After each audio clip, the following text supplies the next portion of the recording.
So hello and welcome to the SidCity Social Club for Tuesday, February 23rd. I'm Mel with SidCity.net, and that's it. It's just me. So tonight, Sid is heading out to Estonia tomorrow. So he is not here. He's doing last minute preparations. We are flying solo. We're going to maybe work out some ideas for things to do for the next few Tuesday nights and maybe Friday afternoons. I thought we could start out this evening with an Ask Me Anything. So what is everybody cooking? What is everybody my husband does the cooking and we've already eaten. How are the gardens going? We should have like theme days where we all wear like our SidCity merch one day or something. Yeah, that would be fun. We can talk about some ideas for some of these meetings while he's away. A few things that we have discussed in the oh God, am I going to remember this whole thing? The SidCity Social Club Shadow Council Steering Committee, purposely named, so it's the SCSC squared, or as some people who really want to save time, the SC to the fourth power. So some ideas we have are poetry. I know. Sorry. I know. Sid invited people to bring poems on and read them, and you are very welcome to do that. But as I mentioned to the council, one of the things I like just a little bit more than I dislike fish is poetry. It's like fish, poetry. Actually, like fish is like in near the Earth's core. But anyway. Maybe that's because you haven't had really good fish or really good poetry. No, that's not it. Listen, okay. I have a master's in English Lit, and they had to drag me through the poetry classes. So, okay. I'm with you, Mel. I feel the same. Mel, what do you want to talk about? You should get to choose the next topic because you had to do yes, I am the ruler here. So back to ideas for what to do. Movie night or a watch party. So we could choose an episode of a show that Sid's in or not. It could have nothing to do with him, or a movie. And I can pull it up on my computer and share my screen and chat, and we can have a discussion afterward. We can do some variations on trivia. So, Colin has his awesome weekend trivia sessions. We could modify that, adapt that. We could also do a Kahoot, which is a lot of fun. We do that with the kids. So those are just a few of the ideas. If you guys have other things that you want to suggest, let me know. I'm one of the people who came in late to SidCity, and I wondered if anyone else would be interested in rewatching the Alone Together, the first one, and talking about it, like, because then it would be kind of like Sid was here and everyone else was here if we watched it, and then after we talked about it the way that we do when it's running live. Yeah, just an idea. We could also rerun season 2 since we're not able to put that up on YouTube yet. Something that was talked about a few months ago on the Discord, but maybe like an open mic night where people can sign up just to do little like 5-minute performances of whatever talent they have. Yes, I actually have that on here and I skipped right over it. So you are, yes, excellent idea. Yes, we had talked about doing, a show and tell, maybe a demo. I mean, I don't know about the rest of you, but anytime I catch sight of Crow in gallery view, I want to know what they're doing and how can I do that too. If we can figure out how to do like a group SidCity related Cards Against Humanity game. Oh, that could be fun. You can also do the Jackbox games and stream them by sharing the screen, Yep. Jackbox TV. But you're limited to how many people can play at once. I mean, everybody else can be the audience. But there could be teams, couldn't there? Yes. that's what I've started to play around with in the quizzes now, is team rounds, where we divide people into teams and we put you against one another. And we've even got the specialist round now, where people give me their mastermind specialist subject, and I ask them 5 questions on that. And then we have the Rob Moriarty blowing us away with his. He did it again. He did it again this weekend. It was ridiculous. Yeah, he we had need to 3 seconds. Here. 3 seconds. Did you record it? I asked him to have you record Yes. it. Yeah, Okay. recorded it, and I'm going to send it to him. He's going to send you that. It's ridiculous. He's a machine. It's unbelievable. I'm just literally watched it, and I'm just me going, good God, after every time he does it, because it's ridiculous. And like I played at 1.3 seconds, and then it just ran on to 4 seconds. And the second, I could see his face go, I know what it is now. It's like, oh my God. He's ridiculous. It's crazy. It's amazing. It is an amazing skill, actually. Maybe you guys could do I'll shut up again. sort of a hustle thing, where he's a ringer. Another idea is Pictionary, because Zoom has on the share screen, one of the options is the whiteboard, which would mean that most people are doing it with a mouse. So that could be hilarious. A friend suggested charades, which could be pretty hilarious as well. Shannon, I'm putting you on the spot, made a Cluedo board for fun with characters. Have you turned off your camera so that I can't see you anywhere? Did you just disappear? I'm here. I can see like your forehead. Yep. The shame. You have to tell us now.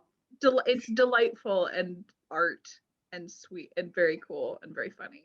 It's like different places and characters that Sid has been in and played, and where he has died and how. And you can infinite combinations, really. That sounds like fun. And I don't think anyone was actually taking it seriously, but I took a little bit too seriously and actually did it. Really, Shannon?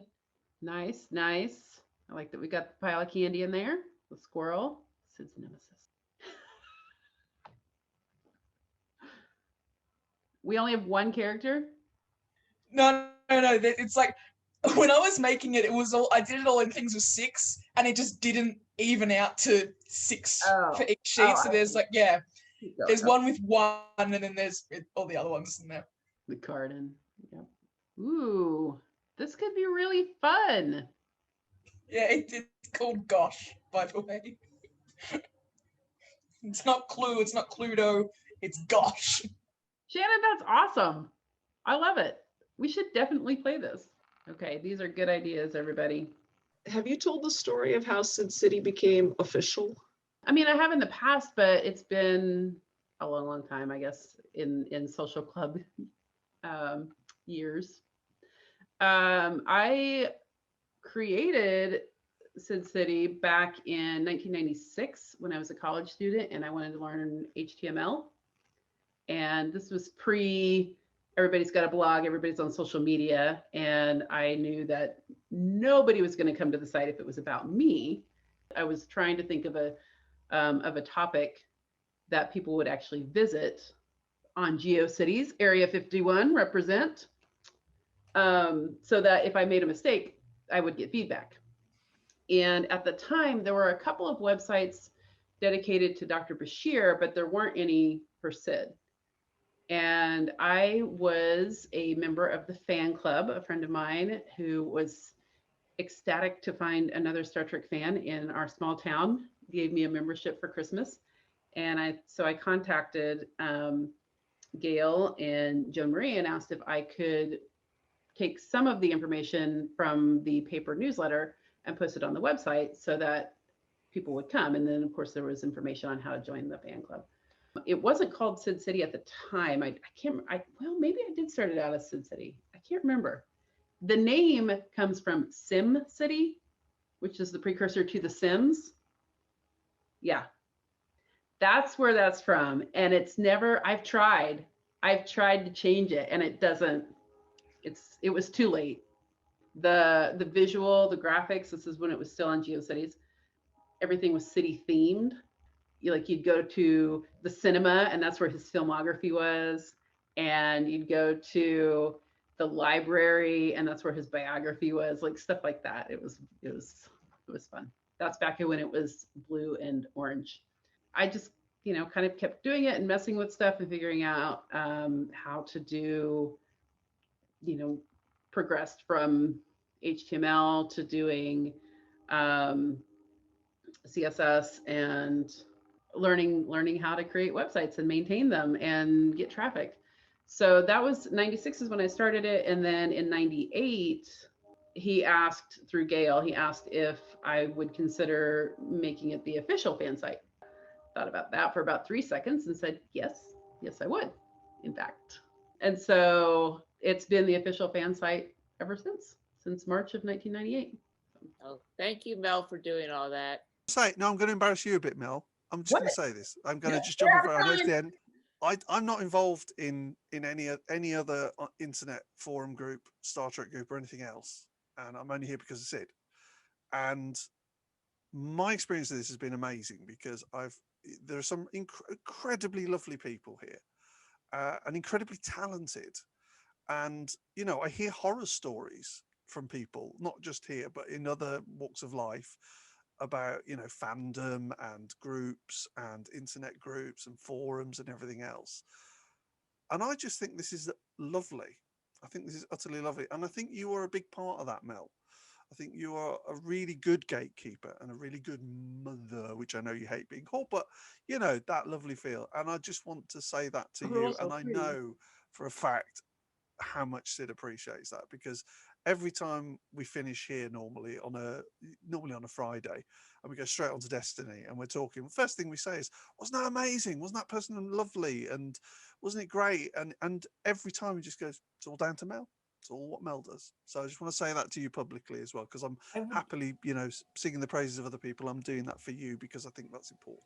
So there you go. I would like to second that, but I would also like to say to Colin that the post-quiz chats have been the thing that have made sure that all of us have connected on a personal level, besides text chatting and Discord. Like you're the person that made sure that we became friends. So thank you for that. Don't ever be nice to me. You make me cry when that happens. Stop it. It's true. No, I get that kind of feedback too, Colin, from folks that say, oh, I was at the post quiz chat and it just felt so good, or I got to hang out with so-and-so, or, oh, I'm good friends with so, we met at Colin's post at the quiz and during the chat, and now we're off doing this project. And yeah. Good. That's just lovely, and that's how it should be. So people who are worried about coming to the quiz, you shouldn't be. It's very relaxed, and there's no pressure, and there's no competitiveness, and it's really nice. And I just try to make them funny. Outstanding. And if you've got a cool collection that you want to share, pick a couple of your favorites that have good stories behind them, come in and tell us about it. We're going to try to do these themed.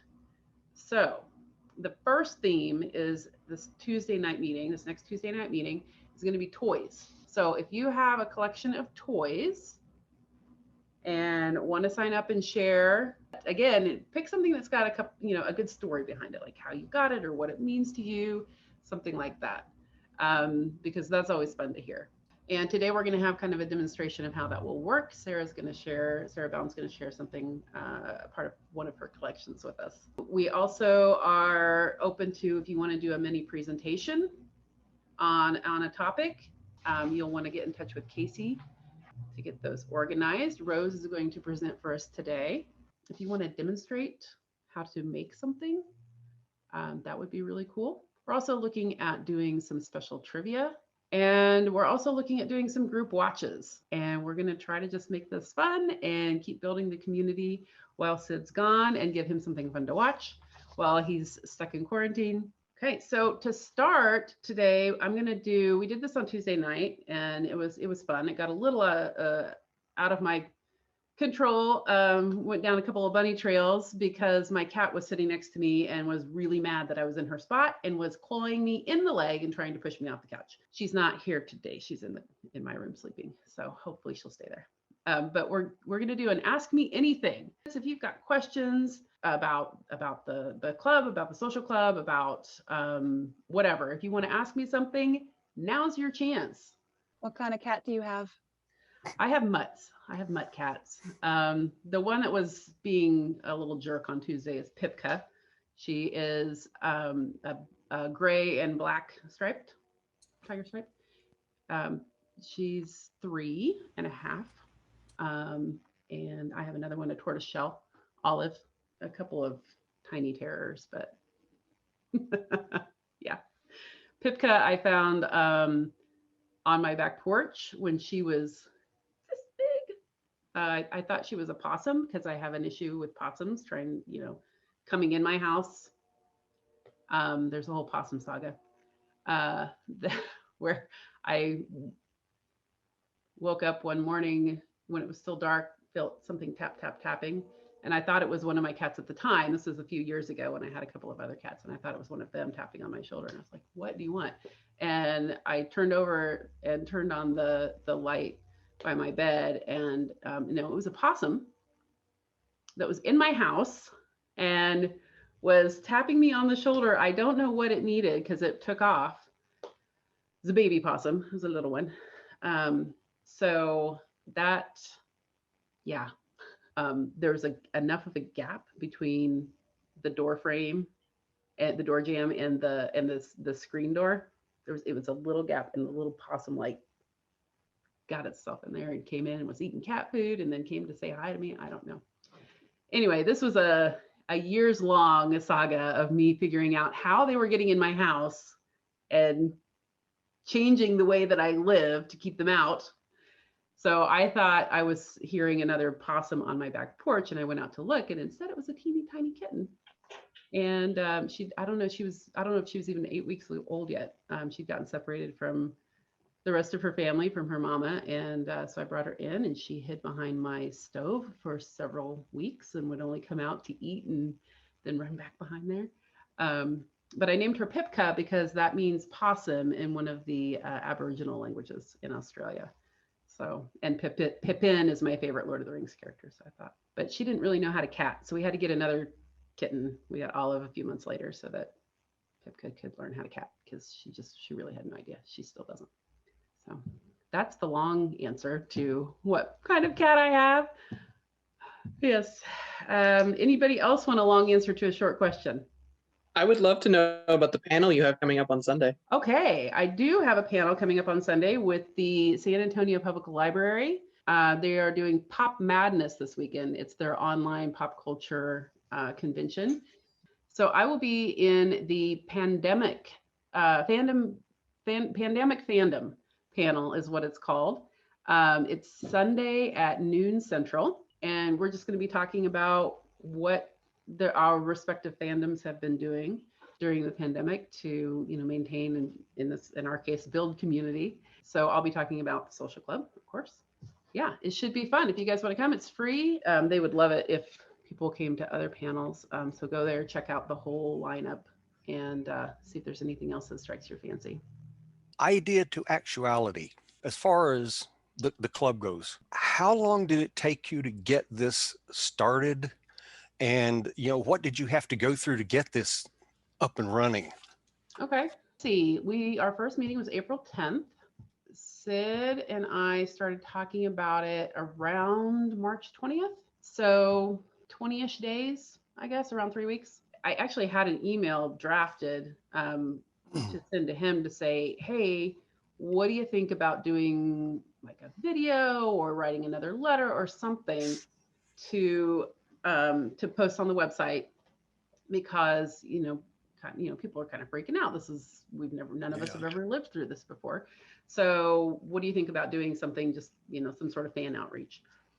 And I was trying to come up with some other ideas that we could do that would be pretty quick turnaround, and easy for him to do with whatever limited resources he had, because obviously he was also stuck at home.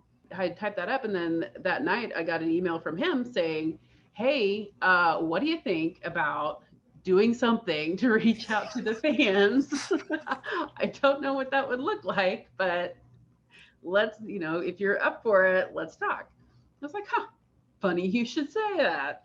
We brainstormed some ideas. My niece Genevieve is actually very good at community outreach.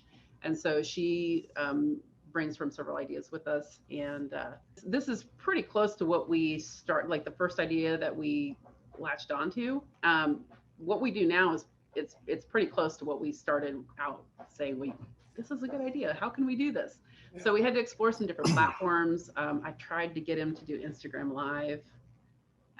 He was like, I will do it, but it's like, okay, no, I understand. You do not want to do social media, but he also wanted it to be more intimate. So when I said, well, what about Zoom? And he's like, oh yeah, my brother Tom uses Zoom. I think I've done it a couple of times. So we looked into that a little bit. I did a little more research on that, especially the security options, because I don't know if you remember back that long ago when everybody was having to jump on Zoom. Zoom bombing was making headlines, and just, all of these security risks. So I was checking to see, how secure will this be? How safe will this be? So we did a little research. We did a couple of trials and, talked through what the format would be and set it up for April 10th. He didn't really want me to advertise it that much. He didn't want me to advertise at all. And I was like, well, then how is anybody going to know it's happening? Oh, well, I guess put it on the website. But he thought, hey, if we get 20 or 30 people to come, that'll be great. And, we can just talk. I just want to talk to people and see how they're faring. How's it going? He was really inspired by the Italians who would go out on their balconies and sing in the evenings. Yeah. They would make music together. He really liked that idea of that sort of community where you can't be together physically, but you can do something. So we built it off that. He was his motivation was concern for people's mental health. Mm-hmm. And especially right now, because if you've ever seen him at a convention, you've seen that people want to stop and talk to him, and he will, like here, he wants to talk to them too, and he's always the one holding up the line in the autograph signing, always. In the years that he's been doing, the decades that he's been doing fan conventions, people have shared a lot of personal stuff with him, and he knows that there are a higher percentage of people in the Star Trek fandom who deal with mental health issues, and so he was really concerned about what this might mean, being forced into isolation, and so that was his motivation for wanting to do something. And he thought 20 or 30 people would show up, and I was like, no, that's not it. That's not what's going to happen. But okay, you can think that if you want to. Actually, no, I laughed at him and I said, you have no idea how many people are in your fandom, do you? And he's like, well, I know they come to the conventions and stuff to see all of us, buddy. You really don't know. So we thought we would do this for a couple months, maybe three whole months. We would be doing this.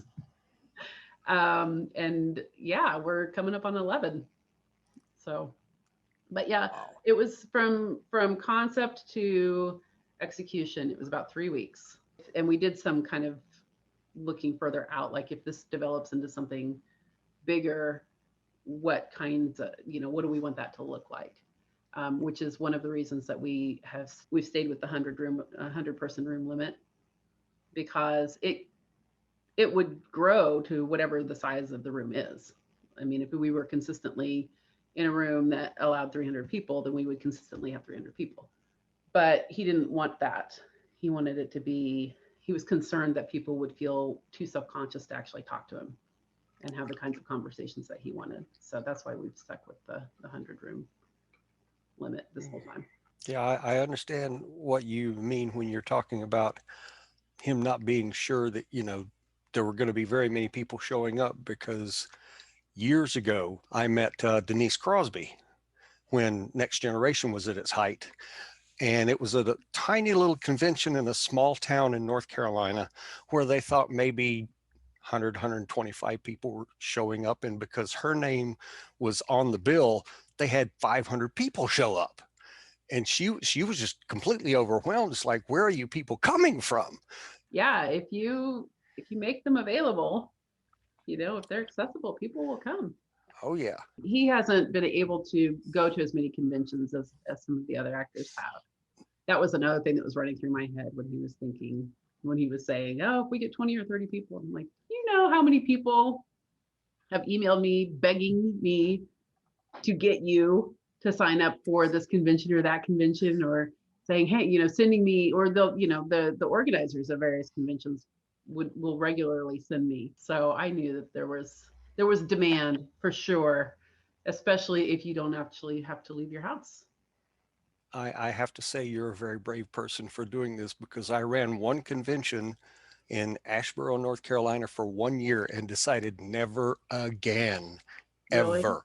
It was just a little thing that in a local senior center that we figured 40, 50 people show up, and we had over 100 show up, and we had no idea that it was going to be that big of, I mean, 100 people doesn't sound like a lot, but then until it is, though. It is. I think our idea of the number of people, whatever, 100 people is really distorted now, because we see these people that have a social media following of 2.5 million or 100 million or whatever. It's easier for me to perform in front of a crowd of 100, 150, 200 than it is for 10 people. Yeah, that's true. Because with 10 people, you see each and every individual face and their reactions. When it's a larger crowd, it's just kind of a mass of people. You don't really see all that. So we see each other's face on here all the time, and you're running this, so people are watching you. Yeah, I try not to do anything embarrassing on camera. That's the hard part. That is the hard part. Even For even 2 whole standing hours, up. you guys. Yeah. I'm new to the Czech world as well. I have never ever imagined I would be part of something like this, but I think it's a community that's more and more using peer conversations all over, from all over the world. I have a master degree in experience economy, and this is kind of like the 4th generation level, I think. Really? Because not only relating one-to-one with your fans or your viewers or your audience, but also making this peer community that can evolve by itself. And it does. It really seems as it does. Yeah. What is experience economy? What does that mean? In 1999, 2 guys, Pine and Gilmore, sat together in New York and made this. You have 4 kinds of economies. The one is agriculture. You farm your own stuff, and then you have the production level or the fabric, on the factories and so on. And then you have the service economy, and the experience economy is what we have had since I think the mid 90s, where you can state, for instance, a restaurant and cafe. I was in the States for the first time in '98, and you have something called the Rainforest Cafe, which is kind of like the first level of experience economy. We're just setting the stage, and you can sit, and it feels a little like you get authentic experience, like you do in Disneyland. It's also an authentic experience, but you are really in a stage in another, like in an escape part. Yeah. Oh, that's really cool. What got you interested in studying that? Because I started as a prehistoric archaeologist in my BA, and then I really wanted to be a guide and maybe eventually start to make my own, if a museum would hire me, make my own exhibits and so on. And it evolved to that my master would be in experience economy. Wow, that is so cool. You need to wait till Sid comes back. Yes. He's going to be fascinated. Right. I have a lot of thoughts about this community thing. It's getting ideas. I will email you something. Yes, please do. Please do. Yes. We're going to go ahead and move on. I'm going to have Rose take over here and do her presentation. I'm going to mute myself. And Rose, you're on. I am a PhD candidate at the University of Texas in musicology, which is music history, basically. And my research area is anime soundtracks. And I'm going to try to explain all these different, this first one is from an anime called Carol and Tuesday, which is available on Netflix and is basically kind of an anime that's like a satire on the music industry about these two girls who are trying to make it as singer-songwriters, and they enter an American Idol type competition. And it's a really fun, cool anime, and it's by the director of one of the anime I'm going to talk about later, which is Cowboy Bebop. It had a really big influence on soundtracks because it has a really unusual soundtrack. So the way that soundtracks are usually made in anime is the director or producer has like a list they send to the composer of like, these are the types of genres of music we want you to do, or these are the type of scenes we want you to write music for, and the composer follows that. But what happened with this is that the composer, who's a woman named Yoko Kanno, she wrote 3 times the music that was ordered for this anime, went way over budget. But the director decided he was okay with that, and so he actually really reshaped the anime's script and everything else about it to accommodate the music. Took a lot of scenes that were more dialogue heavy, used the music instead. It's a really cool anime that's like a space western. It also has this, it's about bounty hunters. It has this sort of slick, stylish James Bondish flair to it sometimes. And I think you can particularly see that in these opening credits. I'm really interested in the way that music is used to sort of make the subtext clearer. And so that was a big part of the focus of my most recent chapter of my book, where I talked about particularly the anime of Ikuhara and how he uses music and musical numbers to sort of communicate his characters' journeys to recognize their identities. That's my presentation. Thank you, Mel, for letting me do this. Absolutely. Thank you for taking the time to do it.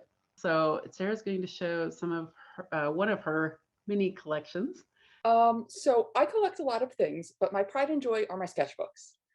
And they started because I have no artistic ability whatsoever and no wall space. So I now pay people to do themed sketchbooks that don't take up any more space regardless of how many I have. So I picked out a couple I have 2 sketchbooks. One is superheroes with the TARDIS, and one is Star Wars characters doing mundane activities. I got this in 2015 at New York Comic Con, which was very, very briefly before everyone knew his name from, I think it was Sheriff of Babylon, premiered shortly after that. And all of a sudden, everyone knew who he was. I'm friends with a friend of his, so I knew I wanted art from him then. I didn't expect to never be able to get a piece again. And so these 2 are going to be from the Star Wars characters doing mundane activities book. I have been super lucky to know a lot of artists, and when I started this one, I didn't know how to choose who to ask to be the first person in there. And so the solution was a local convention in Philadelphia that had an artist who had actually drawn for the Star Wars comics attending. And so I went, lugged the book over to Brian Level and gave him the idea. And that's the thing, is I don't tell people what characters or topics to draw. I just go, here's the theme, go, and see what we come up with. And he drew me this absolutely gorgeous, amazing, wonderful Mace Windu that is actually the perfect opening for a sketchbook. And then this last one, I love the Clone Wars. I love obscure characters. I mean, Rex isn't super obscure, but this was the first piece that someone asked me if they could draw in my book. We were just chatting. I was buying a couple of small pieces from him. Someone else had this book at that point. So I was just talking about sketchbooks. And he said, well, if you get it back, I would love to draw something for you. And I barely got it back in time to get it to him the next morning. And this is the most beautiful thing that he came up with. And that's it. There's about 60 pieces between the two books altogether, but I just chose a couple that were, you know, my favorites and ones that had fun stories attached to them. Those are so cool. Colin is going to take over, and he is going to give us a little teaser of what trivia is all about. Colin, you can share your screen. Brilliant, thank you.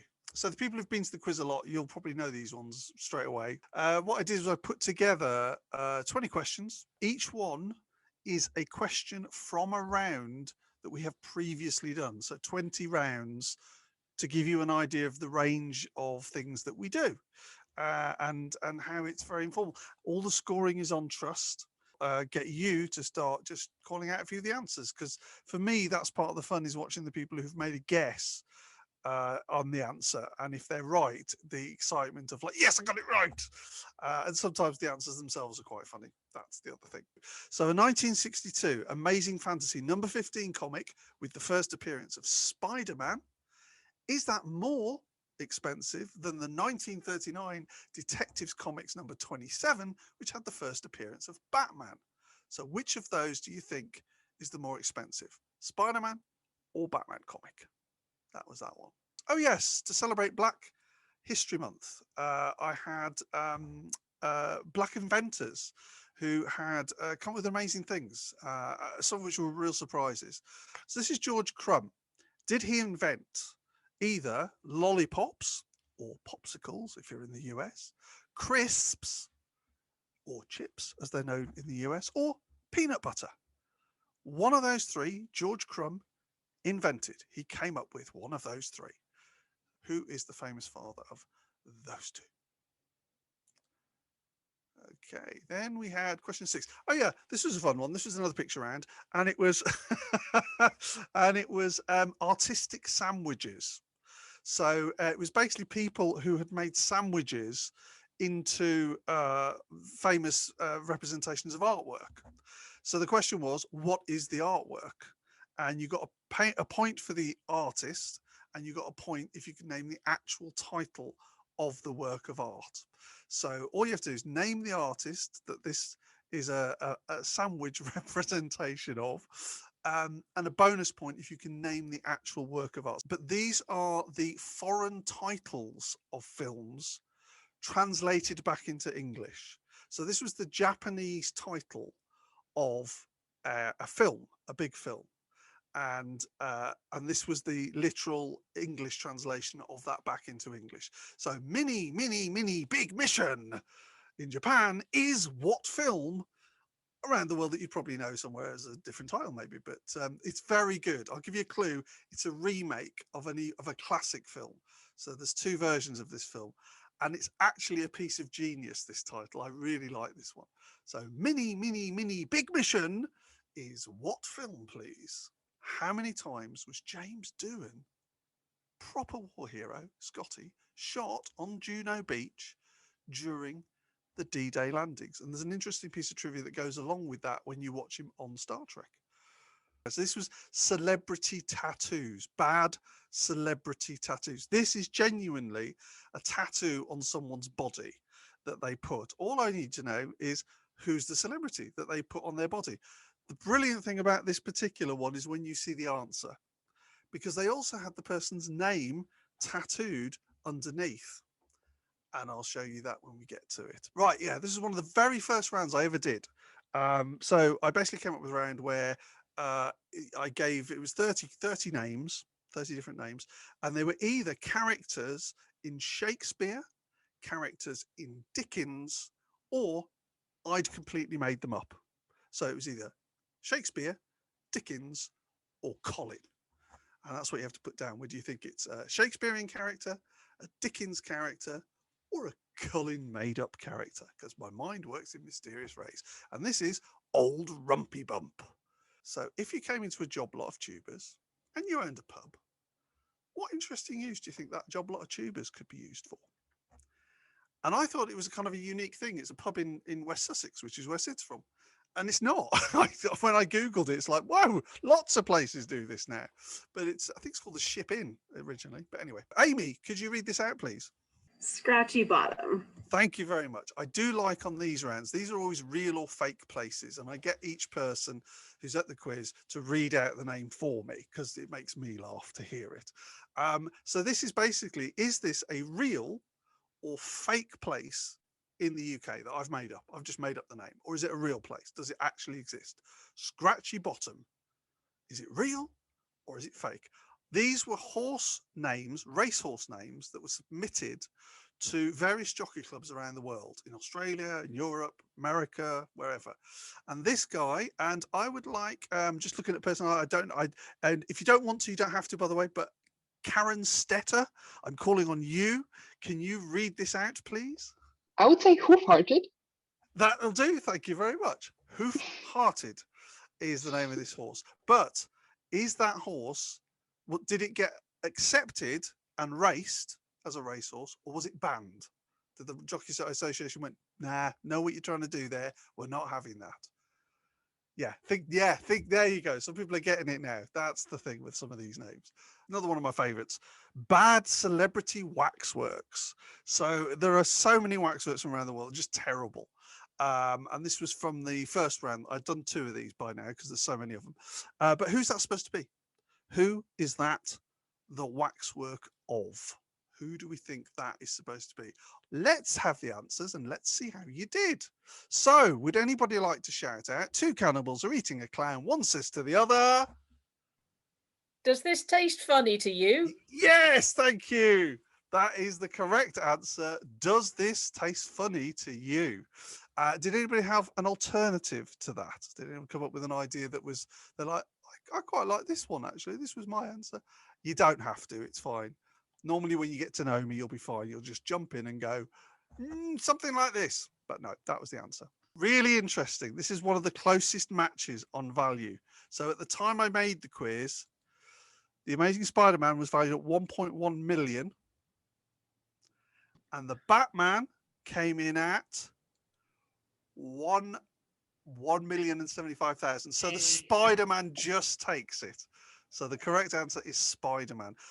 If you carefully watch the old series, he will always be carrying something or holding something with his hand over the back of a chair or reaching behind the set because he's hiding the fact that his middle finger is missing. He does it all. You'll start to notice it now when you look back. What an amazing story, though. And now his ashes are on the International Space Station, courtesy of Sid's friend, Richard Garriott. That is a good guess. Elvis, another good guess. Yeah, no. Maybe someone from Transformers. Oh, who was that? Sorry, Daria? Maybe someone from Transformers. I don't remember the name of protagonist. Oh, you get it right. Yes, you got it spot on. It is. It's Shia LaBeouf. But look how they've spelt the name, which is tattooed on their arm for it ever. The only thing I could think of was the guy from Holes. Oh my gosh. Shia LaBeouf. Ironically, I hope they did that ironically. No, I really don't think. Honestly, the other examples I've got, it's just people like my classic one was the never forget, but they missed out the R or the G, so it was never forget or never forget or something like that. It was just ridiculous. You won't forget that in a hurry. Number 10. Right. Old Rumpy Bum. Where's Old Rumpy Bum from? Is it Dickens? Is it Shakespeare? Or is it from the mind of Colin? Mind of Colin. Colin. It is the mind of Colin. Dickens. Yes, of course it is. Yes, of course it is.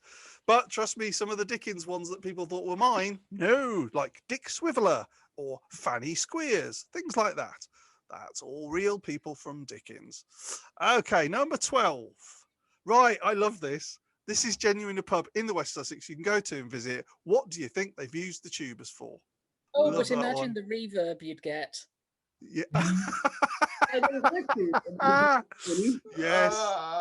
Yes, you wouldn't want to do a number 2 in that one. I'm not even going to ask. I'm just going to show. Here's the answer. Is it real or not? It's entirely real, and listen to the commentary. Extreme outside. Colorado co-ed. Toast a dozen on the inside. Quester's jet. Who farted? Who farted on the outside? It's close. Who farted in the winner's circle? There's a question best left unanswered. As we say, see you later to our four-legged friend. There you go. Who farted? 100% real. What was really good about this one was I found two horses. One was called The Wife Knows Nothing, and the other horse was called The Wife. No, the wife doesn't know, and the wife knows everything. And both horses were in the same race, racing together, and came first and second. So you literally had the commentator going, "The wife knows nothing. The wife knows the wife knows everything. The wife knows everything. The wife knows everything more than the wife knows nothing." And that's how that one went. So that was another one. And that, ladies and gentlemen, is the end of today's little teaser quiz. I thank you. Thank you, Colin. So if you have been wondering if you should go to one of Colin's quizzes on the weekend, now you know. Only if you like dumb jokes about. Yeah, you know you really don't want to go now. Yeah. And expect more fart jokes. I think that's how we can we can wrap that up. Yeah. So Colin, you will be doing that this weekend, yes? Yes, the chat goes on for hours afterwards. I have literally been known. The quiz finishes at about 10 and the chat has gone on to like 5 a.m. I have been there for a lot of it. The record is 23 and a half hours of chat. Amazing. It's very deep. It's very lovely. People there are very lovely. There's a lot of regulars who are here today. And it's just good fun. It's my attempt to do kind of Sid's thing of just trying to make people laugh, trying to make it a little bit happier, give people a place to go to. And I'll tell you now, it's kept me sane. It's apart from, gaming with Sid every day, which is why this month is going to be weird. It's given me a structure, it's given me a creative outlet, and it's given me a focus. And I've met some really lovely people doing it. And I'm saying thank you to them again publicly for that. But that is the truth.